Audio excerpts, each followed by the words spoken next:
Hello, everyone.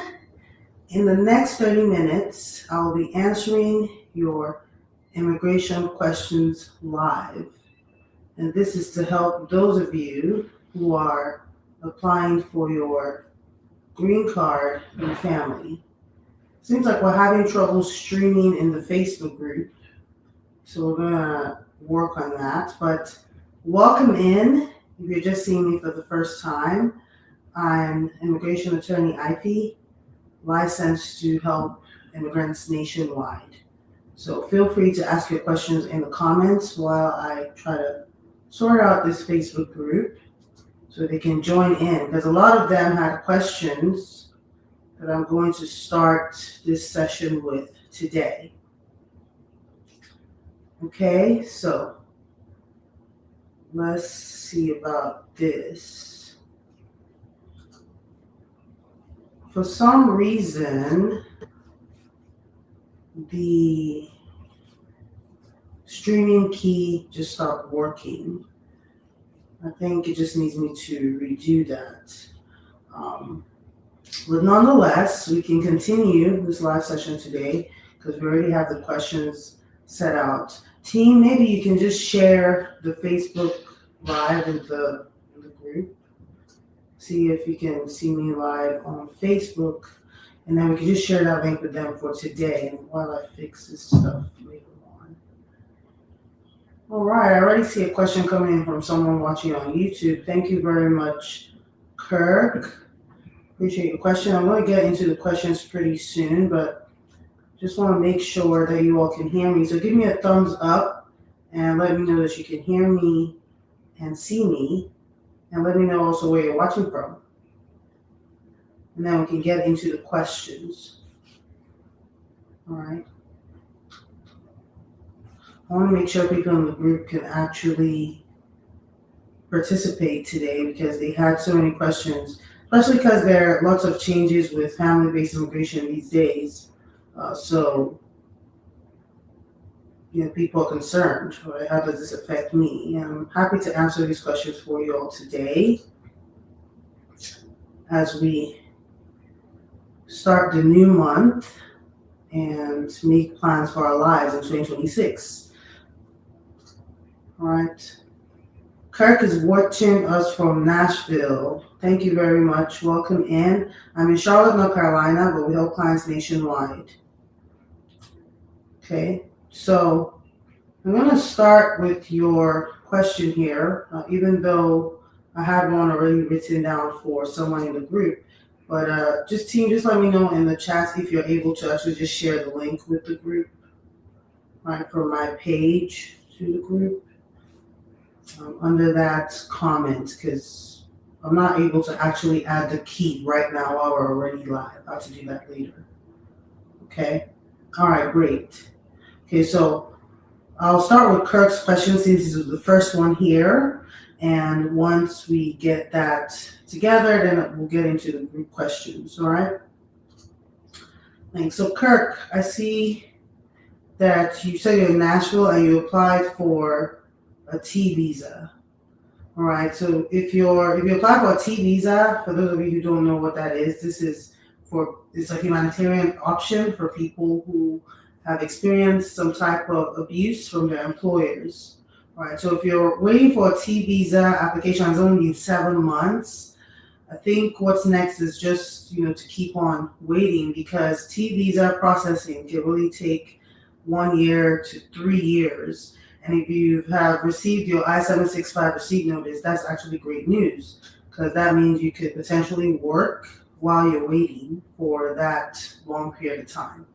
Okay, so if you get called for your fingerprints, that's a good sign as well that you're about to receive your work permit.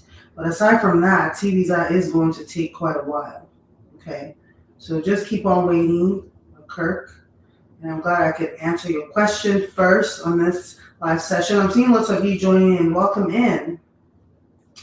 Today we're talking all about family-based green cards. So if you are currently in the process of applying for a green card and you don't have any current restrictions, like your country's under one of the lists, the visa ban list, right? I'll be happy to tell you today, answer your questions today on how you can actually start applying and moving forward with your green card in the US. Okay? Welcome in, welcome in. I see Dominion. Wow. Dominion is watching from YouTube. Where are you watching from, Dominion? We have someone from Nashville. I know we have someone from the Philippines here, someone from Nigeria here. Thank you all for joining. Dominion, where are you watching from?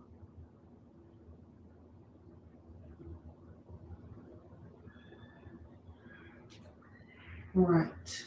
So we'll get into the questions now, just starting with the one I wrote down first, and then we'll get into Diana on the Facebook group. So Diana, if you're watching now, feel free to ask more questions in the comments as I respond to your question from the group.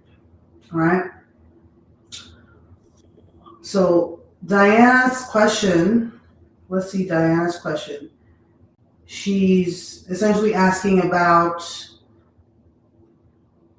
well, actually, I was going to do mine first, but let's just see Diana's question first, and then I'll get to that one because it wasn't really a question, it was more like a comment. This person wanted me to discuss the 221G hold for consular processing. So that's a deeper conversation that we can get into afterwards. So let's just talk about Diana Margarita.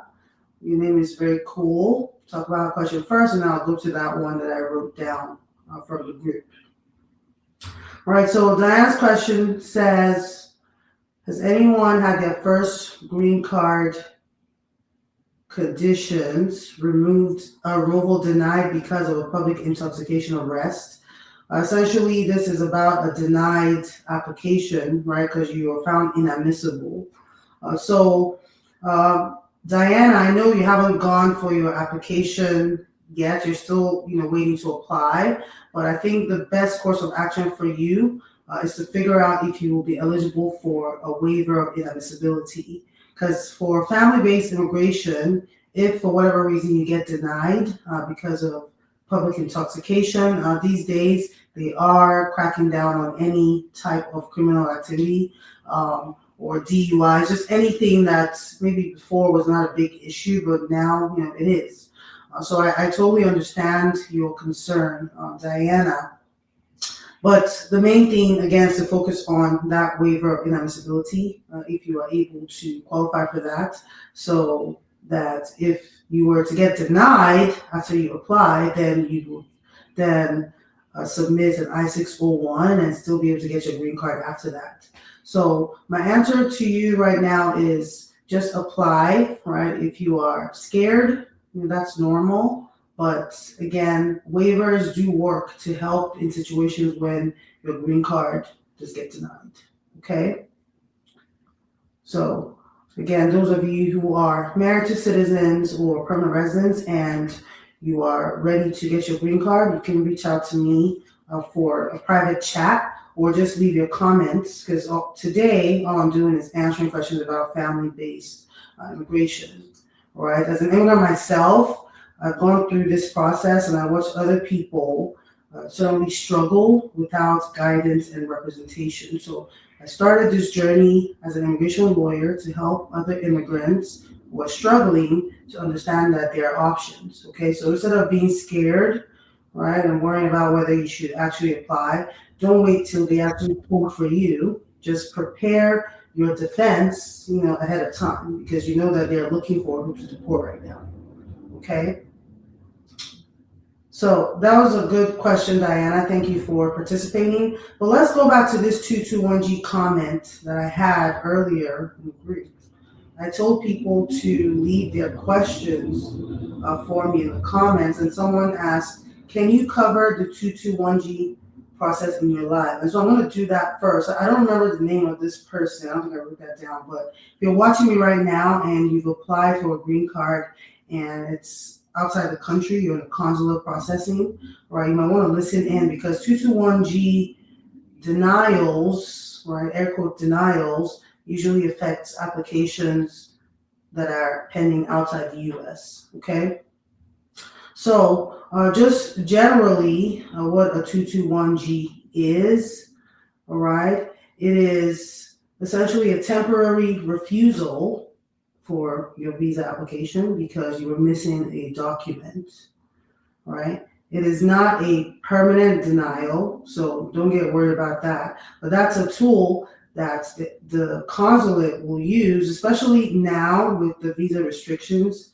They're going to place everyone in 221G denial, okay? So it's a denial or a refusal, but it's temporary because if you're able to respond and give them whatever document is missing at that time, right, you will then move on to getting your green card and that will be fine. All right, so the person who asked that question was Amberly Jordan. So Amberly, I hope this answers your question a little bit for you to understand that the 221G, if that's happening to you right now, is not permanent, right? There's a solution around that, okay? So Amberly, feel free to ask more questions relating to the 221G hold or restriction or refusal, right? Just knowing it's temporary is actually a relief because now you can fix what the issue is. I believe that knowing the root of the issue is the first step to getting any resolution. Because if you don't know the root of the issue, you'll just end up being stressed. Maybe your timeline will pass, the window of opportunity to actually fix the issue will pass. Okay, so make sure that you are checking all the new changes, how it's going to be affecting your country, staying in touch with someone who can actually support you to file what you qualify for at each given time. Okay, Amberly? Well, thanks again for participating. I saw a question from Dominion. Can we see that question up on the screen? Dominion is watching from YouTube. I hope you're still here, Dominion. I didn't get to see where you are watching from, but we are in Charlotte and we help clients nationwide. So I'm sure that I can support you in what you need right now. So let's see, 98 days after I-45 interview. The case went from case being actively reviewed, and today says the case is still being processed. What does it mean? This happened in Atlanta field office. So Damien, it's Damien, not Dominion. That's why I was like, who the heck are you talking to? Damian Thompson, I see it clearly now. Thank you for your question. So if you're watching from Atlanta and you've already had your interview, it's only been around 3 months, so I think it's still within that waiting period. I'm not sure what country that you're from. If I was to guess, well, I can't even guess because Thompson, I had a lot of Thompson clients who are from Jamaica. So let me know if I'm correct. But if you are from Jamaica, Jamaica might be on that list, that restriction list for the immigrant visa. So that may or may not be one of the reasons for your delays. I've heard stories of people getting approvals, even though they're from that country, as long as they're in the U.S. I've also heard stories of the agents, pausing the decision because that person's from that country. So I think there's a lot of gray area here that needs to be evaluated.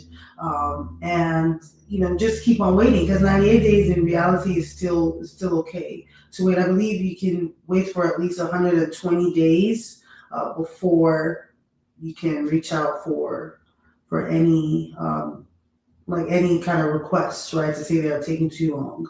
So that's after the interview, right? So but before the interview, it can really take a year to a year and a half before you're getting any decision. All right.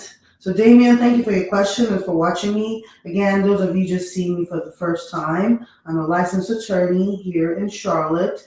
I help clients nationwide to guide them through their immigration journey so they can figure out the best path with the least amount of restrictions. Okay, so thank you again, Damien. Let me know where you're watching from, if you're still in Atlanta or if you just had your interview there. Because I know sometimes if you live like in neighboring cities, they'll just put you in one of the offices, depending on where you live. So that was a great question. Thank you. Okay, so we're going to move on now to some of the questions I'm seeing in the Facebook group. And again, this is going to raise a lot of questions for other people who are applying, in case you're not in a group, you didn't get a chance to ask these questions, but it's the same thing I see all the time, dealing with clients, talking to people one-on-one at different stages, right? The same type of concerns. So let's move on to question number 2 from Rotia Bontaman. I hope I'm saying that correctly. Rotia, thank you for your question today on this live. So, all right.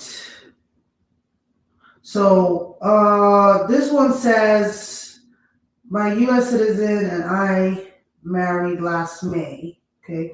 He filed taxes for 2022 to 2023, but not 2024 due to low income. He now has a stable job. Can his current income be used for affidavit of support? Great question, Rotia. I actually covered this today in a video discussing the need for a joint sponsor when your U.S. citizen or permanent resident spouse does not meet the income requirement. Okay, so sounds like your spouse has a gap in his income due to just losing his job. In this particular climate, that has been happening a lot. People are losing their jobs, and if you're a petitioner, unfortunately, that will affect you. So, if your husband is now in a stable job and excuse me, and he needs to or is able to provide the contract, like an employment contract, to show that this is going to be long term, right? Potentially, he could use that income to still support this application, right? Because he did work majority of the time. You're just missing like a few months in there, all right? And so the next part of your question that is not shown is asking if 3 years of taxes is required for adjustment of status. And the short answer is yes. All right, if you are applying for a green card through family, there's going to be, that requirement that your spouse can actually sponsor you, right? Or what's the word I'm looking for? Not sponsor. They can actually take care of you financially, essentially, right? Because if they can't take care of you financially, there's a risk that you might need public benefits. And so that's something the government right now with the policies is something they don't want to see happening, right? So you certainly need to file your 3 years of taxes, right? Your spouse needs to earn the correct income. It depends on your household size. There's no specific amount. I can tell you right now because I don't know your family. But essentially, yes, you need 3 years of income. You need to be able to show that your spouse, your sponsor can take care of you for the time being. And if not, just get a joint sponsor, right? And they'll tell you, even though unfortunately sometimes they might not send a request for evidence, right? They could just deny you based on not having any income. But for the most part, they will send a request for evidence and tell you to provide a joint sponsor or just tell you how to fix the issue. Okay, so keep an eye out for that. Okay.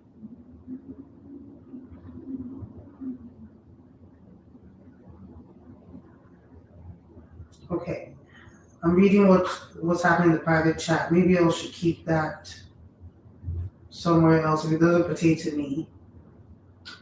All right, so I don't get distracted. But anyways, we can go on to the next question now. Let's see here. This is for Hannah. Okay, that's question number 3, Hannah. All right, we can move on to that. I'm not seeing any new questions in the chat here.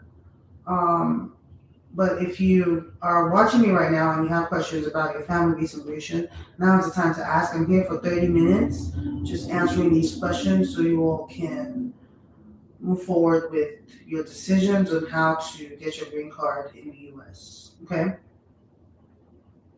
Okay, so from Hannah, thank you for your question on the Facebook group. Hannah says, I received my conditional green card under my maiden name. For my I-751, I plan to use my married last name. Will these cause any issues, or should I keep using my maiden name for now? Okay, Hannah, you can certainly switch to your married name if you already changed it officially. All right, and on the form, they will ask you what is your current name and what other names you have. So you'll be able to provide your current name, which is your married name, right? It just all depends on if you have actually changed your name and all your IDs are now showing your married name. Okay, so once you've officially changed your name, you can change all of that on all your immigration documents at any stage. But it's best to do it now. If you're going to be applying to remove conditions, it's best to use your new name right now, because then your 10-year green card or your citizenship or any subsequent document you'll have with the government will be in your correct name. Okay? So Hannah, I hope this has helped you to understand that you need to use your correct name, the current name that you're using right now. Don't feel stuck in any name that you first applied with, because again, this is your immigration journey and history, so you need to keep it accurate. All right?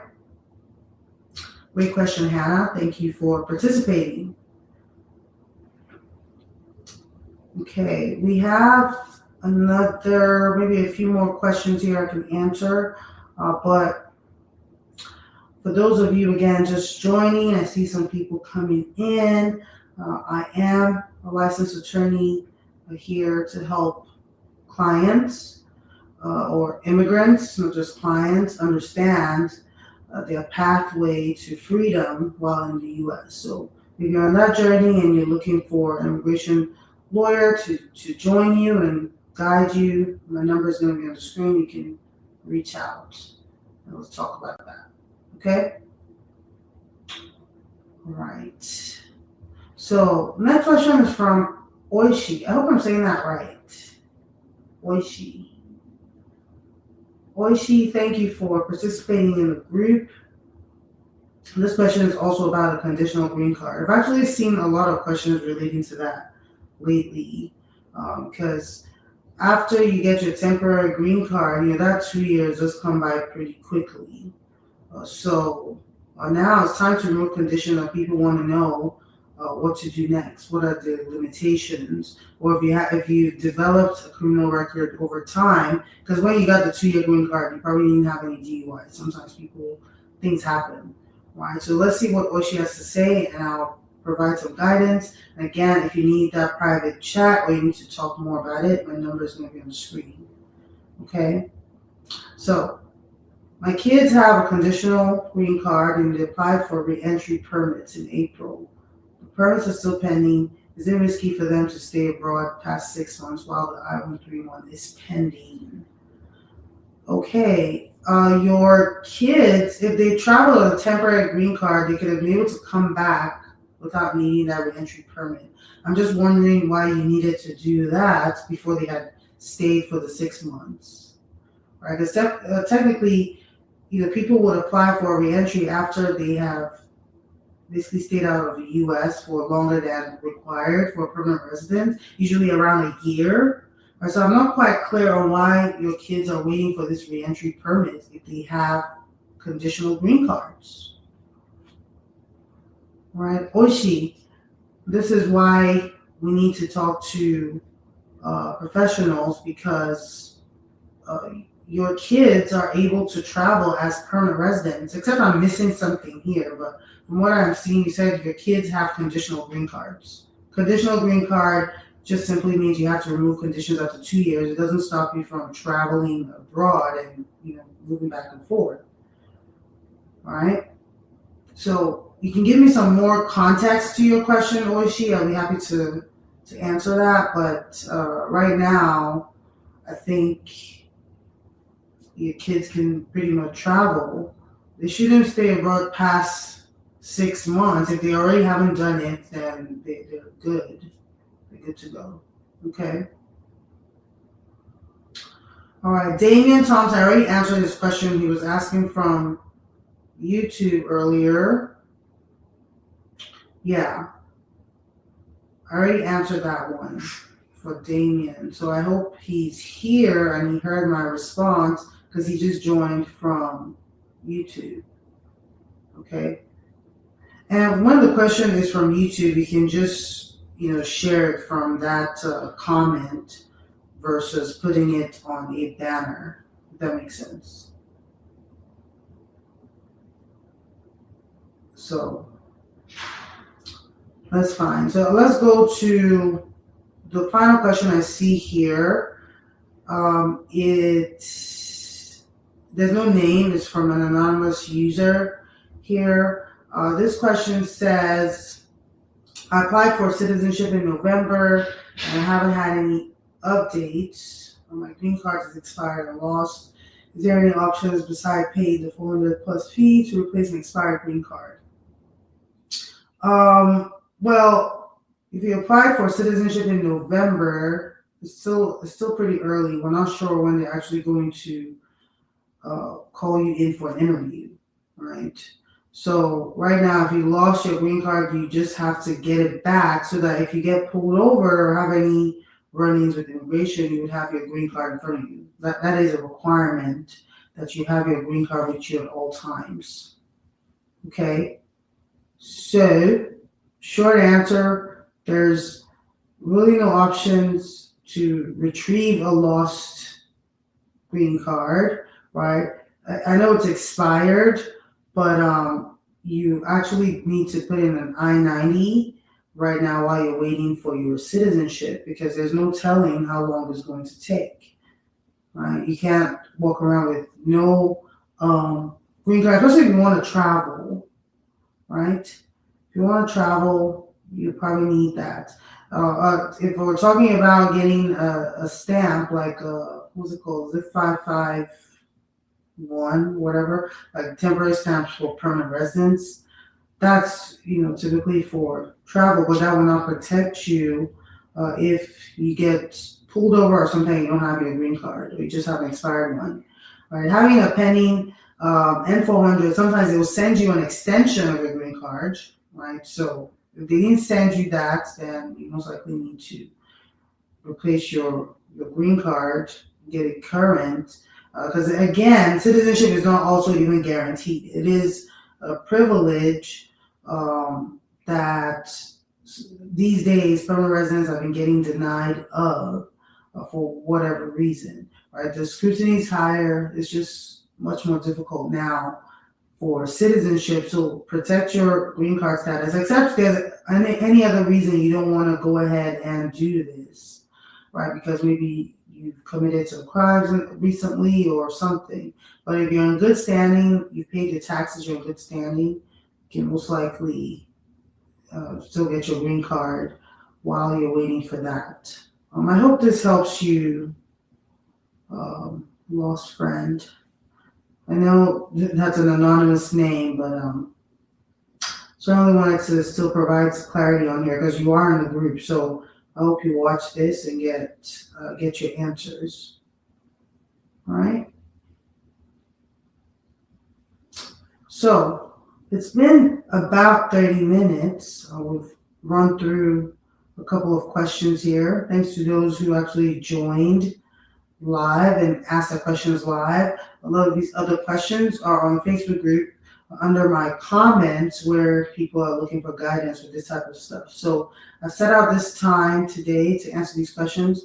I'll make some effort to come live on here every week to answer questions so that you all can get clarity on where you're at in your journey, especially now that you're making changes every single month. Just every time you wake up, you see one thing has been added. They're always expanding the travel ban list and just preventing people from reconnecting with their families. It really sucks. So I really want to make myself available to my community to answer these questions, to be of support to you, and just to help you get your mindset in the right place. Because at the end of the day, all of the stuff that we're going to be dealing with is going to be internal anxiety because we cannot really affect the changes, like do anything to change what's going on overall, but we have to work on what's going on within. So I hope that as you stay connected to me, watching these lives and just participating in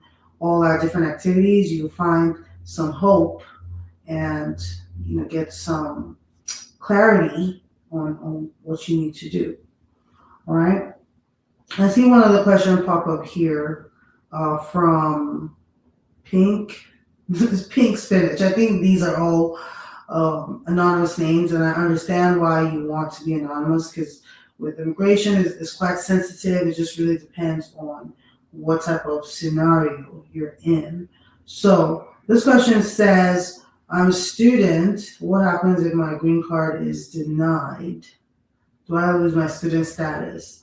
Well, no, if you maintain your student status this whole time, by going to school and maintaining that F1, right? Those are two different statuses. One is a non-immigrant status and the other one's an immigrant status. So losing your immigrant status might place you in removal proceedings and just put you on a different path in your journey, but you don't necessarily just automatically lose your student status. You have to continue to maintain that status, and which is one of the reasons why I actually tell my clients not to go ahead and cancel whatever pending benefit they had when they get married, right? Because while marriage-based green card is one of the ways to get your residency, stay in the U.S. and all of that, there's still other pathways.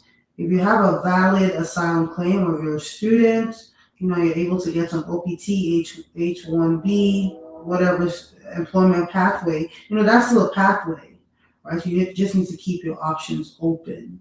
So anonymous user, thanks for your question. You didn't lose your student status if you continue to maintain it during the course of your green card. Hopefully you don't get called to removal proceedings, but if you do, there's always different forms of relief that would allow you to stay. If you weren't even violating your non-immigrant status, you most likely won't get called into removal. But again, there's the intent there because you did apply, so that will raise some issues here and there, or red flags or whatever. It just depends.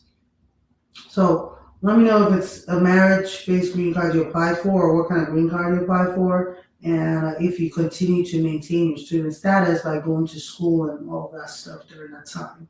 Then maybe I could provide more answers, but in general, you can maintain two statuses at the same time because they're just different criteria. They have nothing to do with each other. So that's how I see it, and that's what it is. So let me know if you have more questions about your immigration journey. Again, licensed attorney to help clients nationwide to find their pathway, their own unique pathway to help them reach their goals, to start living their dreams, right? Lots of people get frustrated, especially immigrants, because when you're in a new country, you just don't really understand much about what's going on. So you really get stuck in a cycle. And my hope for you all is that we can work together to get out of that cycle, work together to put yourself in a position, right, that will succeed. And being open to what that may look like for you, because right now with the restrictions, again, we can't change those, but there are things about ourselves that we can change to allow us to live a much fuller life as we go along. All right. So I have one more question, and that will be about our last question because we are at that 30-minute point. So just want to keep it short today. This is our very first live in this session, the first live of the month, really. I'll come in every week to answer these questions. So I believe as you watch this live, if you're not watching it right now live, just know that you can join me for these sessions every week. Come with your questions, come prepared. It is a great time to actually brainstorm on different situations, anything that you're concerned about in your house, worried about getting picked up by ICE. Maybe you're already in removal proceedings. We can definitely chat about those specific issues, helping you figure out your best option. Okay, so one more question from Serena. I actually know Serena. Serena has had several consultations with me, both for herself and her friends. So cool. Thank you, Serena. So Serena's question is about the removal of conditions. Again, a trend lately, seeing those questions a lot relating to just getting your permanent green card. All right, so Serena filed I-751 in March, had the biometrics in March, okay, but you received a new appointment. I see. So you received a new appointment after you applied for your new application, but you're expecting there to be a reuse of your fingerprints. All right. So the second part of the question says, is there any real risk at the USCIS office? And should my USC spouse come with me? Oh, I see. All right, Serena, again, thanks for your question. I know this concern comes strictly from the incidents that we've seen around the country with ICE pretty much taking people at any given point. It doesn't matter who you're with or where you're at. They're just grabbing people from your cars, stores, whatever. And so imagine going into a government building, a USCIS building, to go get your fingerprints taken. That would definitely be nerve-wracking. I certainly do check on my clients every time they have any appointments with the USCIS or just the government in general, because you never know when they're going to be picking people up. So for you, Serena, I know a little bit about your history, so I can answer from that perspective because I know that if you're not from one of these countries that are on the radar, you're from Canada, one of the European countries, most likely you're not going to be harassed at any of these appointments, like your biometrics appointment. Okay, the people that are at risk, or at least the highest risk of being harassed, are people who enter without visas and people who are from countries that are on that restriction list. Right. So if you already have those red flags on you, that's when USCIS, ICE, or whatever immigration agent is going to have extra questions for you. So in your case, Serena, I don't believe that you have anything to worry about at this stage, right? And I think that if you, I don't know if you already went for it at this point that I'm answering this question, but if you haven't gone for it, you don't really have to go with your U.S. citizen spouse. It's really just a quick appointment where they take your photograph, get your 10 fingerprints, and you're on your way. All right. So just feel free to attend your appointments. The worst thing you want to do is actually missing a USCIS appointment, because that could affect the case even more. So don't be afraid, any of you watching right now. If you currently have a pending appointment, interview appointment, biometrics appointment, whatever you have going on, don't be afraid to go for this appointment. At the most, you can go with an attorney, but again, it's really going to be about what your options are for relief if anything were to happen. Okay? I see more questions popping up here. Thank you for your question, Faisal. Faisal, I feel like I've seen your name before in the group, but thank you for watching. I'm going to answer these questions that I'm seeing coming in live as we wrap up this session today. All right, so Faisal says, you're starting your master's in May, you're currently on your OPT, and you're filling out your green card application. Is it okay to submit now, or should I wait until the classes start? Okay, Faisal, I don't know if you were here when I answered the other question from an anonymous user earlier, asking if the green card will affect the student visa eligibility. All right, so they're asking me about two different, completely different pathways, right? When it comes to you're starting a master's, it sounds like you're on a student visa, starting a master's, getting an OPT, that's one pathway. And if you're married to a U.S. citizen because you're on a Facebook group and you're applying for a green card, that's another pathway. So if you're eligible already for American Green Card, you can go ahead and apply for that. The classes starting, it doesn't really affect anything. Like you have classes or you don't have classes, different pathways. Okay, but if you want to maintain your student visa, you want to maintain your OPT, make sure you go to those classes. Make sure you continue to do whatever is required to stay in status there.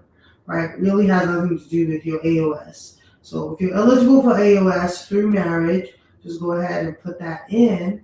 Wait for that process. It is going to take quite some time before you finally get any decision there. So will you be going through your master's program and just living your life? All right. So what I always want to draw your attention to as immigrants is do anything that will allow you to live your life in peace, not really worry about the timelines or what's, whatever is happening with the whatever they're called, just the policymakers, people changing the rules, this administration, whatever is happening with this administration. Don't worry about that. Just focus on the pathway that will give you peace of mind. So if taking a master's and going to school is going to give you peace of mind, and you have your spouse, you have two options, right? Just go with that and just continue living your life. Because at the end of the day, whether those things get approved or denied, the time of your life would have passed. So you have to find a way to make that time enjoyable with whatever you have going on right now. So I hope that kind of gives you some clarity to know that those two pathways will be there. So let's hear from Eric, all right? So Eric, waiting on removal conditions. All right, another removal conditions question. How many did we get in this one session here? I feel like I've counted at least 5, plus the questions I see all around the place on social media. So waiting on removal of conditions. My spouse lost their job. We want to apply for benefits, right? We use a joint sponsor. Is there any risk of the government recovering funds from our joint sponsor or becoming deemed a public charge? Ooh, Eric, that's certainly a tough one here because this administration is cracking down on any public charge related type of immigration case, okay? So if you are concerned about that, well, let's definitely have a one-on-one conversation because I'm not sure if your spouse, are they going to be eligible for work anytime soon? Like, I need to know more details, right? Because if they are going to be able to work, and this is just a temporary layoff situation, you probably will not be deemed a public charge, somebody who needs public benefits, all right? So it's a little bit more complex. It just depends on how long this has been going on for. Definitely there is a chance that they could contact a joint sponsor, but not just right away. It doesn't really quite work like that. Just losing your job and needing public benefits. I'll more so be worried about just a public charge issue. And also, what country are you from, Eric? If you're hearing me right now, you can comment because that also matters. Certainly a complication for sure. I hope that you all are able to come out of this situation. If it's temporary, it will pass. But if your spouse has something like a disability and they can't work type of thing, then that's a whole different thing. So let me know if you want to talk privately or just in the chats about more details on that.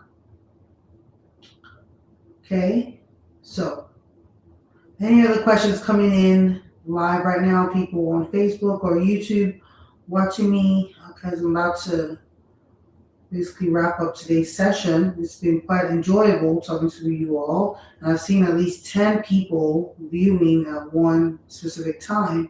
That's so cool. Those of you currently watching, thank you very much for supporting and being here. Right. Again, I'm immigration attorney Ify, helping clients nationwide to break the cycle of fear and anxiety so they can move on to living their best fulfilling lives. Okay? There's lots of immigration changes that is going to be affecting family-based immigration specifically, right? And I want to be here as a resource to help you all understand the changes, how it affects you, especially with the extended travel ban lists. There's a whole lot of countries, right? There's certainly going to be lots of delays, disappointments.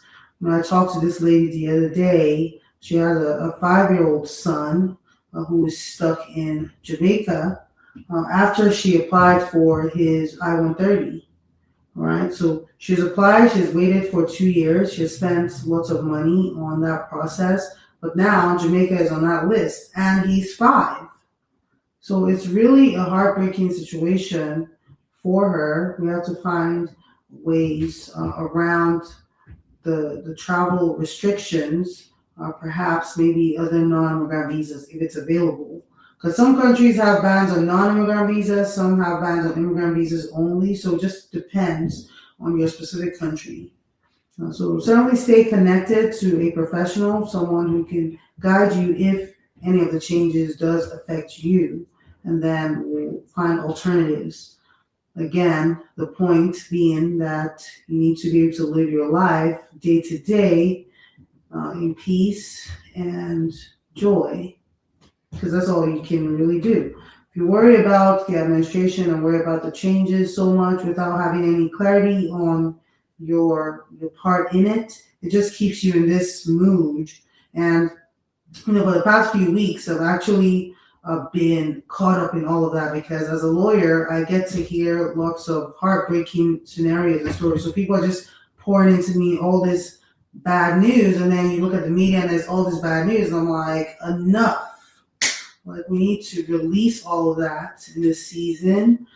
God is calling us to do that and to focus on trusting Him, right? Because every time I want to question why is God allowing some of these things to happen, right, with the administration, I receive the knowledge that we just have to trust. We just have to trust God and understand that everything that's happening now is part of the plan. And we just need to figure out our role and our space in all of this, like what we can do for ourselves, improve our lives, improve the life of our families. Maybe it might be time to change location. Maybe this country is no longer the place where your dream life is waiting. Okay, that could be another wake-up call for many people. And it had to take a deportation for you to come into that. So that's another perspective as well. And I want us to have these open conversations here. I'm not just only talking about getting a green card or documents required, those type of things. We're talking about serious mindset shifts that need to happen in the immigrant community for us to be free from this administration. Good, Eric, you are from the Netherlands. Okay, I see. Is this going to be a permanent thing, or is this just one of the side effects of this climate, this administration? Because then if it's temporary, I don't believe that they would ask your joint sponsor to provide any financial support or anything. For the most part, the joint sponsor application is really just on paper. I haven't really seen it enforced here lately. Not to say that it doesn't ever get enforced, but it's going to take a lot for you all to do that. Okay? One more question. Is there any way we can watch the whole episode back? Absolutely, Eric. So once we end the live right now, that's going to post on my page, on my Facebook page at Immigration Attorney Ify. So you can watch that. I did share the link in the group as well, so you can also watch it if you're in the group. But yes, once we end the live, it will start over. It really is typically 30 minutes, but right now we probably have like 45 minutes to watch. But we answered some questions in the beginning and just talked about just different immigration topics in the beginning, so you can catch up on that. Thank you. Appreciate the support. Okay. All right. So hopefully it's temporary till you find another job. Either one of us. Yes. Yeah. Hopefully it's temporary as well, because that income requirement continues to be there until you become a U.S. citizen. Not sure if you already applied for citizenship, if you're at that stage yet, but there's certainly going to be need for you all to keep up with that income, just so you don't become a public charge. All right. So I hope this has helped you all today. Those of you who participated, who watched, my team, thank you very much. Today was our, not first time, but first time for this session, this segment, what we're doing right now. So you all did great.